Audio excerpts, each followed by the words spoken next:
সকলৰ জাতীয় সংগঠনৰ যৌথ সভাই আদৰণি জনাইছোঁ আৰু সমান্তৰালভাৱে আমাৰ এইটোও দাবী আছে যে কেৱল মিচিং তিৱাৰ ৰাভাসকলেই নহয়, অসমৰ অন্যান্য যিখিনি স্বায়ত্তশাসিত পৰিষদ আছে তাৰ ৰাভাৰ উপৰিও সোণোৱাল কছাৰী, দেউৰী আৰু ঠেঙাল কছাৰী সমান্তৰালভাৱে খচৰা অনুসূচী প্ৰদান কৰিব লাগে আৰু যিগৰাকী মধ্যস্থতাকাৰী নিয়োগ কৰা হৈছে সেই একেগৰাকী মধ্যস্থতাকাৰীৰ হতুৱাই বাকী তিনিওটা অট'নমাছ কাউন্সিলকো খচৰা অনুসূচী প্ৰদান কৰাৰ বাবে তেওঁলোকে যি ছাৰ্ভে কৰাৰ কথা কৈছে, যি প্ৰতিবেদন তৈয়াৰ কৰাৰ কথা কৈছে, সেই প্ৰতিবেদন তৈয়াৰ কৰাৰ ক্ষেত্ৰত তেওঁলোকক স্থান দিব লাগে। এইটো আমাৰ দাবী আৰু সেইকাৰণে আজি যৌথ সভাই কেইটামান গুৰুত্বপূৰ্ণ প্ৰস্তাৱ গ্ৰহণ কৰে। আৰু আজি আমি আৰু এটা কথা ইয়াৰ আগতে উল্লেখ কৰিব বিচাৰিছোঁ যে ঠেঙাল কছাৰী সংগঠন আজি আমাৰ মাজত নাই। তেওঁলোকৰ আহিবলৈ লোৱা সময়ত হঠাৎ এটা অসুবিধাৰ কাৰণে তেওঁলোকে আজি উপস্থিত থাকিব পৰা নাই, কিন্তু তেওঁলোকে আমাৰ এই যৌথ যি মানে কোঅৰ্ডিনেশ্যন, এই কোঅৰ্ডিনেশ্যনত তেওঁলোকে চামিল হৈছে আৰু আমাৰ ইতিমধ্যে টেলিফোনিক বাৰ্তালাপত আমি এইখিনি কথা কৰিছোঁ।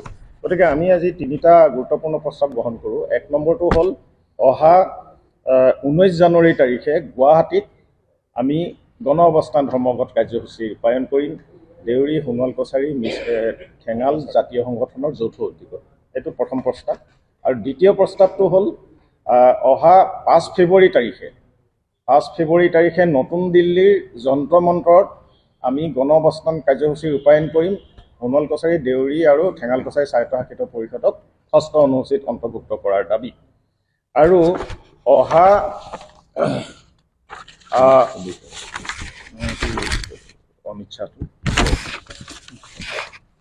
29 জানুৱাৰী তাৰিখে বগীবিলৰ কাৰেং চাপৰি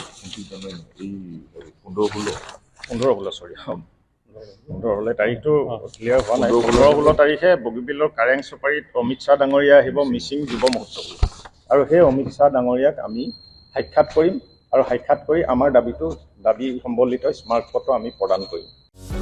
যিকোনো খবৰৰ বাবে যোগাযোগ কৰক আমাৰ এই নম্বৰত 9181 307 2221।